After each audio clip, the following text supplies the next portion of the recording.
কেন এসেছো? চলে যাও, চলে যাও, চলে যাও, চলে যাও, চলে যাও। কোথায় যাবো বলো? এই গ্রামে আজকে আমার জমি জমা বিষয় সম্পত্তি কিচ্ছু নেই, এমনকি বাড়িটাও আমার কাছে আর নেই। কোথায় যাবো বলো? এই গ্রামে তুমি ছাড়া আমার আপন বন্ধু আর কে আছে বলো? আমার সঙ্গে তোমার কি সম্পর্ক আর বাকি আছে যে তুমি আমার কাছে এসেছো? চলে যাও, চলে যাও, এখান থেকে চলে যাও। আমি তোমার মতো চরিত্রহীনের মুখ দর্শন করতে চাই না, চলে যাও। তুমি এত বছর পরও সেই ছিল তুমি আমাদের অতীতের সমস্ত কথা সবকিছু ভুলে গেছো বুঝি? ভুলে গেছি, আমি কিচ্ছু মনে করতে চাই না, আমি ভুলে যেতে চাই, ভুলে যেতে চাই।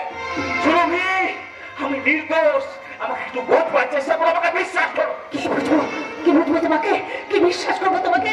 কি বিশ্বাস করবো যে তুমি তুমি তুমি ওই সুনন্দাকে জোর করে তাকে ধর্ষণ করে তাকে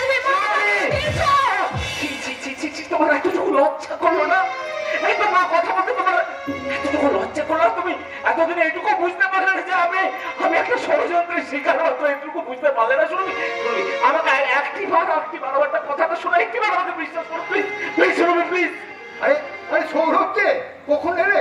কেমন আছো? দাদা, ওকে ওকে এখান থেকে চলে যেতে বলো দাদা, ওকে এখান থেকে চলে যেতে বলো। ওকে বলে দাও ও যেন আর কোনোদিন আমাদের বাড়িতে না আসে, কারণ ওর মান সম্মান না থাকলেও ডাক্তার হিসেবে তোমার আর শিক্ষিত হিসেবে আমার একটা মান সম্মান আছে। আসতে না আসতে এ আবার কিরকম হয়ে গেল? তাকে কখন ফিরবে? অনেকদিন পরে এসেছো, এসো ঘরে ভেতরে।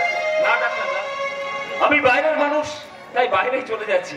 আমি চাই না আমার মতো একটা লম্বট চরিত্রহীনের জন্য এই গ্রামে আপনাদের অসম্মান হোক। আমি চলি ডাক্তার, আমি চলি। না না, আমি তোমাকে এভাবে চলে যেতে পারি না। অন্তত আমার কথাটা শোনো।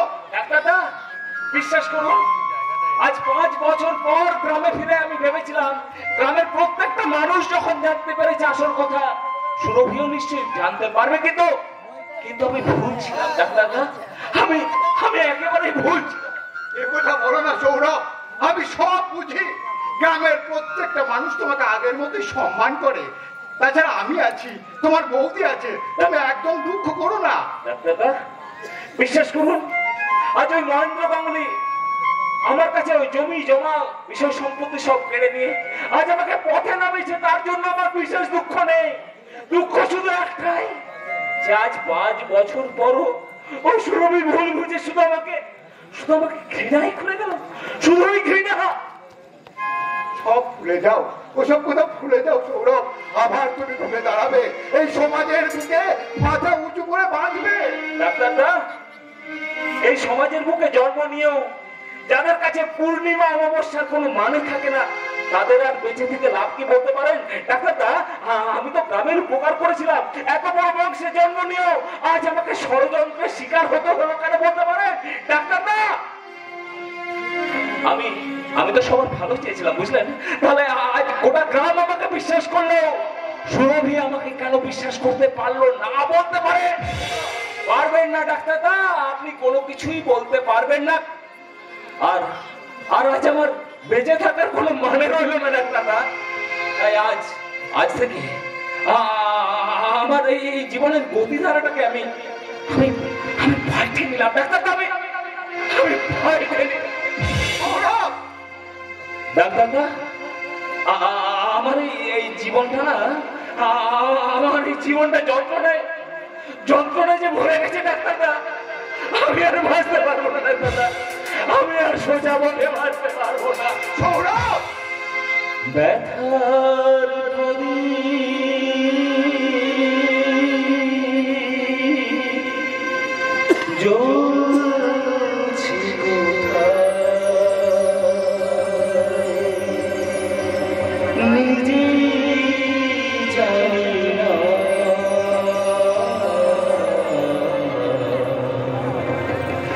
জীবন যন্ত্রণা,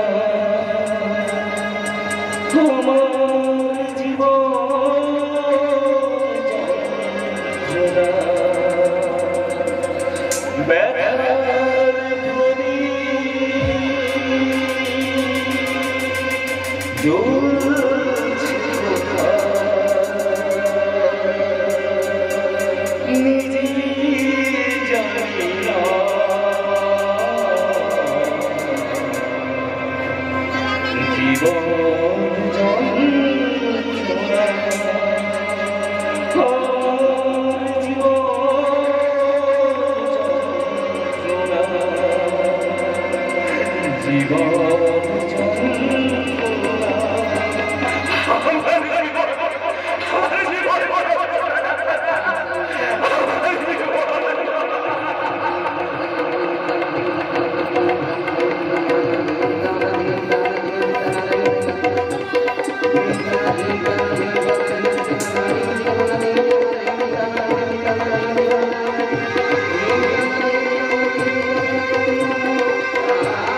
প্রতিদিন প্রতি মুহূর্তে মানুষের সম্পর্কের ছবিগুলো কেমন যেন পাল্টে যাচ্ছে।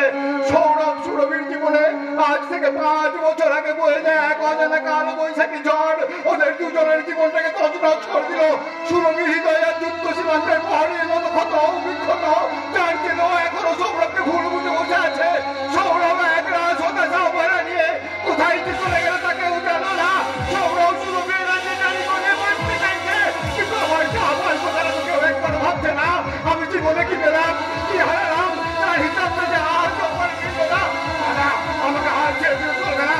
স্বামীকে সঙ্গে নিয়ে ওদের দুজনকে আমার জীবনের মূল আমাকে বেরোতেই হবে। ওদেরকে আবার বিরোধ করাতে হবে। ওদেরকে উপহার দিতে এক নতুন সূর্যের আলো, নতুন উড়াতের আলো, নতুন ভালোবাসার আলো। ভালোবাসার মানুষদের জীবন দিচ্ছে, আমাকে জিততেই হবে, জিততেই হবে, জিততেই হবে।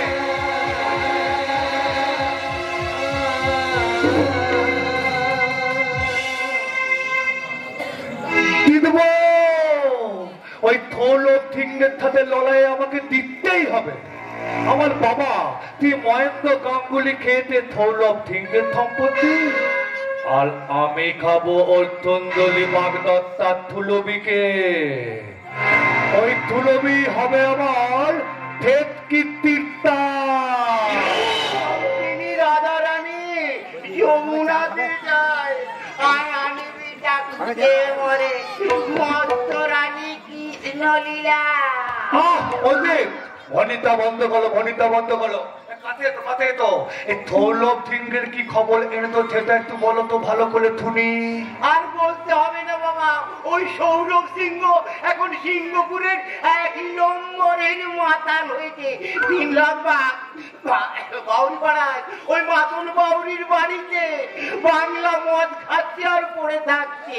3-4 মাস আগে যখন জেল থেকে ছাড়া পেয়ে সুরভির কাছে এলো, সুরভি তো দূর দূর করে দাঁড়িয়ে দিলে।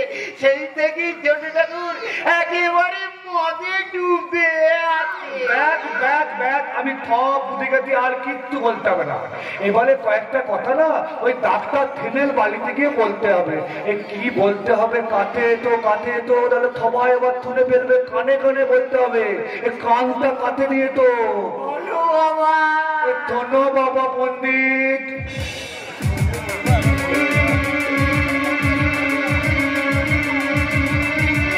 তাহলে কি বলতে হবে সব বুঝে গেছো তো? বুঝে গেছি বাবা। দক্ষিণাটা তো দিতেই হবে পণ্ডিত। এই নাও, এই 10 টাকা দক্ষিণা তুমি রাখো, আর এখন এখান থেকে দাও তো। যাওয়ার সময় তোমাকে আর একটা খবর দিয়ে যায় বাবা। ওই চাষা পাড়ায় হারান মন্ডলের মেয়ে রূপা, রূপার রূপের ঝলক চারিদিকে ঝলসে পড়ছে, মানে ফেটে পড়ছে। হারান মেয়েটা তো সকালবেলায় সদরে কাজে যায়, রাত করে ফেরে। দেখো যেন সুযোগটা যদি কাজে লাগাতে পারো। কান্দিস না রে মন, যাবো যাবো। চিন্তা করো না, চিন্তা হলো ওই রূপার রূপের ওপর আমি আমার কামনার সোনার দল ঠিক ফেলে দেব। আর কয়েকদিন পরেই তো দৌড়ুন, তো তার আগের দিনই হবে রূপার রূপের বিতর্ক। এই সুনন্দাটাকে ভোগ করে থলে পাঠিয়ে দিয়েছি। এখন আমার দমদ ভাই গজেন্দ্রকে ভোগ করছে। এবারে তোপ ফেলে দিয়ে ওই মাতনের উপর। এই মাতনটাকে ডেকে পাঠিয়েছি, দেখি আমার হয়ে একটা কাজ করতে পারে কি না। আমি তোর কোনো কাজ করতে পারবো না। মানছি আমি খুব খারাপ ছেলে, বদমাই ছেলে, অতব্য ছেলে, তখন্য ছেলে, একেবারে হালামি ছেলে। কিন্তু আমি তোর জন্য একটা সোনার আংটি এনে দিলে, এই মতন এই সোনার আংটিটা আমার ভালোবাসার উপহার, আমি তোকে ভালোবাসতে চাইলে। শরীরটাকে ভোগ করতে চাস, আর ওই সোনার আংটিটা দেখায় তুই আমার ইজ্জত করতে চাস, তাই না? বাবা এভাবে বলি দেখ, আমি খুব কষ্ট পাবো, বুঝলি, খুব কষ্ট পাবো। আমি তো বেঁচে কিন্তু তাই না রে, বেঁচে কিন্তু তাই না, আমি শুধু তোর এই পেটটাতে না একটা বার্তা দিতে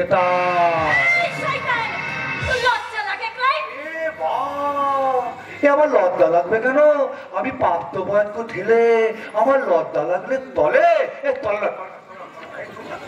আমি তো বেঁচে কিন্তু তাই না রে, আমি শুধু তোর এই পেটটাতে না একটা বার্তা দিতে চাই, আর এই বার্তাটার বাপের নাম দেবো ওই থৌলত সিংহের উপরে।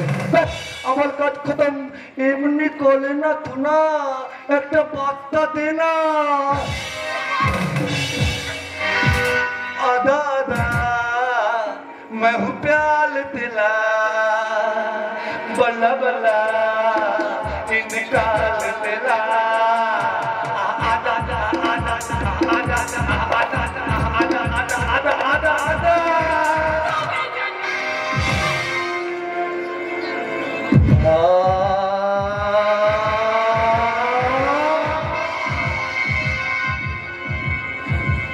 হালাত তরটা খুব দোলে মেরে গেল রে। ঠিকাতে আমি ওই থানা দেখবো, ওই সিংহ তোকে কতদিন পাতা। মনে রাখিস আমার নাম গোবর্ধন, আমার সাথে এদিক ওদিক করলে হাতে দলিয়ে দেব লণ্ঠন।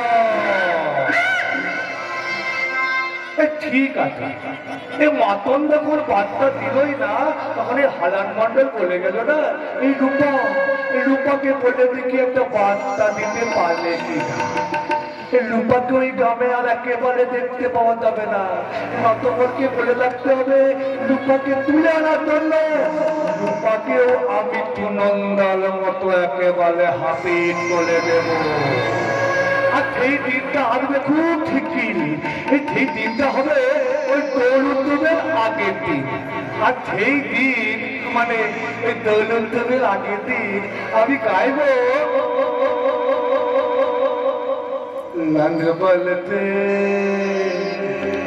लंग बलते भीगे तुनल बाली, लंग बलते भीगे तुनल बाली, लंग बलते ओ लंग बलते भीगे तुनल बाली, लंग बलते भीगे तुनल बाली, लंग बलते।